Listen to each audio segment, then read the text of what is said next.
అందరికీ నమస్తే. కాగు రిపోర్ట్ పెట్టింది. బడ్జెట్ సమావేశాలు అయిపోయినాయి కదా.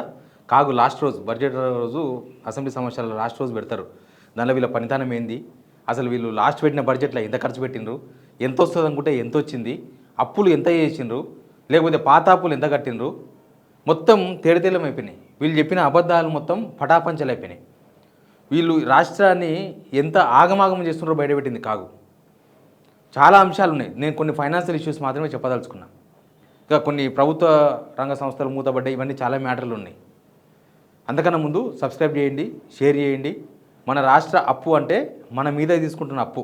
ఇక్కడ రేవంత్ రెడ్డి ఇంటికో, లేకపోతే ఉత్తమ్ కుమార్ రెడ్డి ఇంటికో, లేకపోతే ఇంకో కోమరెడ్డి ఇంటికో, బట్టి విక్రమార్క ఇంటికో తీసుకున్న అప్పు కాదు. అంటే వాళ్ళు చెల్లించే అప్పు కాదు. ఇది మన మీదే మళ్ళీ అప్పు కడతారు.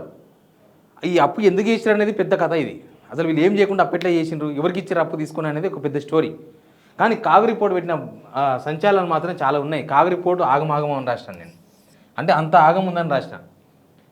ఏమైంది, వీళ్ళు ఏమనుకున్నారు, యాక్చువల్గా 2,91,159 కోట్లు వస్తుందని వీళ్ళు అంచనా వేసారు. అంచనా వేస్తే 2,74,058 కోట్లు వచ్చినట్టుగా లెక్క చూపిస్తున్నారు వీళ్ళు. 80%. ఇందులో వీళ్ళు తీసుకున్న అప్పు ఉంటుంది. అప్పు ఎంత, వీళ్ళు తీసుకున్న అప్పు 1,22,842 కోట్ల అప్పు ఉంది. వీళ్ళు వస్తుంది అనుకుంటే, రూపాయి వస్తుంది అనుకుంటే వీళ్ళకి ఆర్డర్నే వచ్చింది. అంటే మొత్తం పడిపోయింది. తెలంగాణలో మొత్తం ఇన్కమ్ పడిపోయింది. తెలంగాణలో ఏమి నడుస్తలేదు, దందా నడుస్తుందని చెప్పడానికి అర్థం ఇది. ఒక ఇంటికి ఇన్కమ్ ఎప్పుడు తగ్గిపోతుంది, ఆ ఇంటి ఆయన పని చేయకపోతే, వాళ్ళ వ్యాపారం నష్టం వస్తే, వాళ్ళమంతా ఆగమాగం అయితే రాష్ట్రానికి ఇంటికి డబ్బులు రావు. సేమ్ వీళ్ళకి కూడా గవర్నమెంట్ వస్తుంది అనుకున్న డబ్బులు రాలేదు. రాకపోయేసరికి అసలు వస్తుంది అనుకున్న అమౌంట్కు వాళ్ళ అప్పులతో కలిపి వచ్చిన అమౌంట్కు ఎక్కడ సంబంధం అయితే లేదు. తర్వాత వీళ్ళు రెవెన్యూ మొత్తం 2,21,242 కోట్లు. ఇది మొత్తం టోటల్ బడ్జెట్. ఇది టోటల్ బడ్జెట్ 2,91,000 పెట్టిర్రు. 2,74,000 కోట్లు వచ్చింది. దానిలో అప్పు కూడా ఉంది. 2,21,000 కోట్లు వస్తుంది అనుకుంటే లాస్ట్కు 1,67,804 కోట్లు లోటు పడ్డది. అసలు వీళ్ళు చెప్పిన లెక్కకు వచ్చిన లెక్కకు ఎక్కడ పొంతన కుదురుతలేదు అసలు. ఇది ట్యాక్స్ల ద్వారా వచ్చిన రెవెన్యూ, ట్యాక్సులు రకరకాల ద్వారా వచ్చిన రెవెన్యూ. ఇది నాన్ ట్యాక్స్ అంటే ఇది మన ట్యాక్స్ల ద్వారా కాకుండా మనము భూములు అమ్మడం ద్వారా, లేకపోతే మన దగ్గర లైసెన్స్ ఫీజులు వసూలు చేయడం. కానీ ట్యాక్స్ అంటే ఏమో మనం ఇంటికి కట్టిన ట్యాక్స్, వ్యాపారానికి కట్టిన ట్యాక్స్, రకరకాల tax revenue. Non tax revenue అంటే ఇవే మనం కట్టాం, కానీ గవర్నమెంట్కి ఇన్కమ్ వస్తుంది. ఎక్కడి నుంచి వస్తుంది? ఇప్పుడు భూముల అమ్మకంతో వస్తుంది. భూములు అమ్మితే మనం ఏం ట్యాక్స్ కట్టాం, కానీ మన భూములు అవి అమ్మేది గవర్నమెంట్ భూములు. వాళ్ళ సొంత భూములు అమ్మరు, మన భూములే అమ్మి అవి గవర్నమెంట్కు డిపాజిట్ చేస్తారు. అట్లా 35,208 కోట్లు ఏమన్నా మస్తు అమ్మిరు కదా. గోపన్పల్లిలు అమ్మిండ్రు, కోకపేటలు అమ్మిండ్రు, హౌసింగ్ బోర్డు భూములు అమ్మిండ్రు, ఎక్కడ పడితే అక్కడ జిల్లా కేంద్రాల్లో కూడా భూములు అమ్మిండ్రు, కూకట్పల్లిలు అమ్మిండ్రు. ఒక్కొక్క ఎకరా 1,44,00,000 పోయిందంటే, 1,70,00,000 రూపాయలు ఎకరా పోయిందంటే, గజం 3,30,000 కోట్లు, 3,30,000 రూపాయలు పోయిందంటే ఇదంతా గవర్నమెంట్ గొప్పతనం కాదు. అది హైదరాబాద్ గొప్పతనం, తెలంగాణ గొప్పతనం.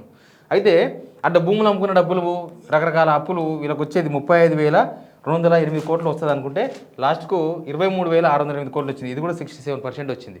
ఈ నాన్ ట్యాక్స్ రెవెన్యూ అంటే ఇవన్నీ వస్తాయి. చాలా లెక్కలు ఉంటాయి దీనికి లైసెన్స్ ఫీజులు, రిజిస్ట్రేషన్ ఫీజులు, ట్రాఫిక్ చలాన్లు, కోర్టు ఫైన్స్. ట్రాఫిక్ చలాన్స్ బాగానే వసూలు చేసారు, కాకపోతే జనం దగ్గర కూడా పైసలు ఉండాలి కట్టినకే. విద్యుత్ బిల్లులు, నీటి బిల్లులు, ప్రభుత్వ కంపెనీలు సంపాదించే ప్రాఫిట్ అంటే ఆయిల్ అండ్ నేషనల్ గ్యాస్ కార్పొరేషన్కి వచ్చే లాభాలు, తర్వాత ప్రభుత్వ పెట్టుబడులపై వచ్చే వడ్డీ, కంపెనీల నుంచి వచ్చే డివిడెండ్లు అంతా కలిపితే కూడా రాలేదు. వీళ్ళు అనుకున్న ట్యాక్సులు రాలేదు, నాన్ ట్యాక్స్ రెవెన్యూ రాలేదు. ఇంకా టోటల్ ఎడికెళ్ళి రీచ్ అవుతారు. నెలకి 20,000 రూపాయలు సంపాదిద్దాం అనుకున్నారు. దానిలో 20,000 రూపాయలు జీతం 10,000 రూపాయలు వస్తుంది అనుకున్నారు. లేకపోతే ఇంకొక 5,000 రూపాయలు కిరాయి వస్తుంది అనుకున్నారు. ఇంకో 2,000 రూపాయలు ఏదో మధ్యవర్తికి ఉంటే మధ్యలో ఆ పైసలు వస్తాయనుకున్నారు. ఏవి రాలేదు. 10,000 రూపాయలు రాలేదు, హౌస్ రెంటు రాలేదు, లేకపోతే ఇంకో పని మధ్య పైసలు రాలేదు, ఏజెంట్ పైసలు రాలేదు. ఏమి రాక లాస్ట్కు దివాలా తీసినాం. తర్వాత అప్పులు ఏమైనాయి? అప్పులు వచ్చేసి 65,537 కోట్లు ఎఫ్ఆర్బిఎం గ్యారంటీ గవర్నమెంటే డైరెక్ట్గా బాండ్లు పెట్టి తీసుకున్న డబ్బులు ఇవి. 65,537 కోట్లు. ఇది తెలంగాణ వచ్చినప్పటి నుంచి హైయెస్ట్. 24-25 సంవత్సరంలోనే గవర్నమెంట్ హైయెస్ట్ అప్పు చేసింది. ఈ సంవత్సరం ఇంకా హైయెస్ట్ అప్పు ఉంటుంది. వీళ్ళ రికార్డును వీళ్ళే బద్దలు కొట్టుకోవాలన్నమాట. వీళ్ళ రికార్డులు వీళ్ళే బద్దలు కొట్టుకోవాలి. గత ప్రభుత్వ రికార్డులు బద్దలు కొట్టుకుంటూ వీళ్ళ రికార్డులు వీళ్ళే సంవత్సరాలు వీరే కొద్దీ అప్పు పెరుగుతూ ఉండాలన్నమాట. పొద్దుగలేసి అప్పుల గురించి మాట్లాడతారు కదా, అప్పుడు అప్పు అయిపోయింది మొత్తం, అందుకే మనం ఇట్లయినామని. వీళ్ళు ఇంకా ఎక్కువ అప్పు చేస్తున్నారు. నేను ఒక బట్టల షాప్ దగ్గర పన్నుండి పోయినా, ఎవరో ఉంటే పోతే ఆయన ఇస్త్రీ షాప్ అయినా మాట్లాడుతుండు. ఏమంటున్నాడు, ఏం సార్ మొత్తం తెలంగాణలో మొత్తం అన్ని వ్యాపారాలు ఎందుకు ఆగిపోయినాయి అని అడిగిండు. ఎందుకో నీకు తెలియదా, నువ్వు కూడా వ్యాపారం చేస్తావు కదా, ఏదో రియల్ ఎస్టేట్ అదో ఇదో అని అడిగినాం. ఆయన ఏమన్నాడంటే, సార్ మార్కెట్లో పైసలు ఉన్నాయి కానీ తీస్తలేరు. ఎందుకు తీస్తలేరు అంటే ప్రభుత్వం మీద నమ్మకం లేదు. వీళ్ళు ఏ రోజు ఏ నిర్ణయం తీసుకుంటారో తెలియదు. ఇప్పుడు నా ఎదురుగా అపార్ట్మెంట్ మొత్తం అమ్మిండ్రు సార్, సంవత్సరం క్రితం అమ్మిండ్రు. ఇప్పుడు ఆ బిల్డర్తోనే మస్తు పైసలు ఉన్నాయి కదా, కానీ ఆయన కొత్తది కట్టాలంటే మళ్ళీ ఆయనకు నమ్మకం లేదు. ఆయన కొత్తది కడితే మళ్ళీ ఎప్పుడు ఏ రూల్ వస్తుందో, పొద్దుగాలేస్తే ఒక రూల్, ఒక స్టెబిలిటీ లేదు. గవర్నమెంట్ మీద గ్యారంటీ లేదు, వారంటీ లేదంట గవర్నమెంట్కి.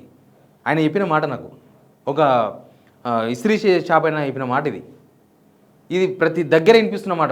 చాలా దగ్గర ఇలాంటి చర్చలు జరుగుతూ ఉంటాయి. తర్వాత కార్పొరేషన్లకు గ్యారంటీ ఇవ్వడం ద్వారా 57,305 కోట్ల అప్పు చేసిండ్రు. ఈ సంవత్సరం మొత్తం అప్పు చేసింది 1,22,842. ఈ సంవత్సరం అంటే 2025 ఏప్రిల్ నుంచి 2026 మార్చ్ ఇప్పటి వరకు చేసిన అప్పు 1,22,842 కోట్లు. చాలా పెద్ద ఫిగర్. ఇది కూడా రికార్డు బద్దలే. 1,22,842 కోట్లు ఒక్క సంవత్సరానికి. మనం ఇది కనుక లెక్కేసుకుంటే ఇది ఈ లెక్క ప్రకారం నేను అంతకుముందు చెప్తలేను, ఇదంతా కూడా 24, 25 సంవత్సరంలో చేసిన అప్పు అనమాట. 1,22,842 కోట్ల రూపాయల అప్పు. సంవత్సరానికి 1,22,000 కోట్లు చేస్తే 5 సంవత్సరాల్లో వీళ్ళు 7 లక్షల కోట్ల అప్పు చేస్తారు. 7 లక్షల కోట్ల అప్పు మినిమం అనమాట ఇంకా మనం లెక్కలు చేసుకుంటే. కానీ ఇంకా అప్పు పెరుగుతుంది. తర్వాత వీళ్ళు పాత అప్పులు కడుతున్నాం కాబట్టి కొత్త అప్పు పెరిగిపోయింది అన్నారు కదా. కాగు విషయాలను బయటపెట్టింది. 27,803 కోట్లు అప్పు తీర్చిండట వీళ్ళు. 27,800 కోట్లు అంటే ఇది 12 నెలలకు డివైడ్ చేస్తే ఆల్మోస్ట్ 2,200 కోట్ల నుంచి ఒక నెల అటు ఒక నెల అటు ఇటు 2,200 కోట్లు 2,300 కోట్లు మాత్రమే వీళ్ళు కట్టారు. వీళ్ళు ఏం చెప్తారు, 6,000 కోట్ల రూపాయలు కడుతున్న సంవత్సరం అని చెప్తారు. 3 months కలిపి కడతారు. వీళ్ళు చెప్పేది నెలకే కడుతున్నామని చెప్తున్నారు. అది అబద్ధం అని చెప్పింది కాగు. అంటే వీళ్ళు అప్పులు కడతలేరు, కొత్తగా సంపాదన లేదు, ఓన్లీ అప్పుల మీద మాత్రమే డిపెండ్ అయింది.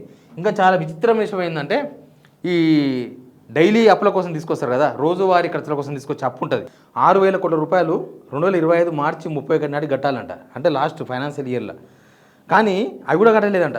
చేయబదులు అంటారు దీన్ని, మన భాషలో చెప్పాలంటే చేయబదులు తీసుకొని అరే వచ్చే నెల జీతం వస్తుంది నీకు అప్పుడు ఇచ్చేస్తా టైం కట్టేస్తారు. అది లోన్ కాదు ఏమీ కాదు, జస్ట్ చేయబదులు తీసుకున్న అమౌంట్ కూడా కట్టలేకపోయింది. ఇట్లా మొత్తం వీళ్ళ పిక్చర్ అంతా డొక్కలు తీసి బయటపెట్టింది గవర్నమెంట్ కాగు. అయినా వీళ్ళకి ఏమి చీమ కుట్టుకుంటున్నట్టు కూడా ఏం అనబడతలేదు. ఎందుకంటే కామనే అప్పులు చేస్తే ఏంది జనాలు ఏమన్నా మాకేమన్నా వచ్చేది ఉందా, మమ్మల్ని అడిగేది ఉందా జనం? అప్పు చేస్తాం ఇయ్యం, చేస్తే చేసిర్రు అప్పు, కానీ ఏం చేసిరు అనేది మాత్రం తెలుస్తలేదు. ఏం చేసిర్రు? ఏమైనా పథకాలకు ఖర్చు పెట్టిర్రా, రోడ్లు వేసిండ్రా, లేదా బిల్డింగులు కట్టినరా, లేకపోతే తెలంగాణలో ఇంకేమైనా ఇన్ఫ్రాస్ట్రక్చర్ డెవలప్మెంట్, ఉద్యోగాలు వచ్చే విధంగా ఏదో ఒక ఉద్యోగ కల్పన, ప్రైవేట్దో ప్రభుత్వందో ఏదో వస్తారు ఏమైనా చేసిండ్రా, కొత్తగా డిపార్ట్మెంట్లు పెట్టినరా, కొత్తగా జిల్లాలు పెట్టి ఏమైనా కట్టినరా? ఏమి చేయకుండానే దీన్ని ఇట్లా చేసిర్రు. మొత్తం ఆగమాగం అయిపోయింది. అసలు 365 రోజుల్లో 363 రోజులు అప్పు చేసినట్టే ఒక ఇంట్లో మనం రోజు అప్పు చేసినాం అనుకో, మన పరిస్థితి ఏంది? ఇప్పుడు రాష్ట్ర ప్రభుత్వం అదే చేసింది. రోజు అప్పే, పొద్దుగా లేస్తే అప్పు. వీళ్ళ గొప్పతనం ఏముంది దీనిలో? వీళ్ళ గొప్పతనం అప్పు తీసుకురావడానికి వీళ్ళ ప్రభుత్వం కావాలన్నా? అప్పు తీసుకొచ్చి ప్రభుత్వం నడపడానికే వీళ్ళు ఒక ముఖ్యమంత్రి, దానికి ఒక పెద్ద కథ, క్యాబినెట్, వాళ్ళందరికీ బుగ్గకారులు, హెలికాప్టర్, ఇదంతా అవసరమా? అసలు ఏం జరుగుతుంది రాష్ట్రంలో? ఈ ఆర్థిక పరిస్థితి మొత్తం చూస్తే హిమాచల్ ప్రదేశ్ కన్నా దారుణమవుతుందేమో. హిమాచల్ ప్రదేశ్ మొత్తం ఏం లేవు, అన్నీ అయిపోయినాయి. బొక్కలు తేలినాయి హిమాచల్ ప్రదేశ్ గవర్నమెంట్లో. బొక్కలు అంటే స్కెల్టన్ మొత్తం పోయింది, చర్మము, తర్వాత కండలు, బట్టలు మొత్తం పోయినాయి. లాస్ట్కు మనం ఆ స్టేజ్కి వచ్చే దారి కనిపిస్తుంది.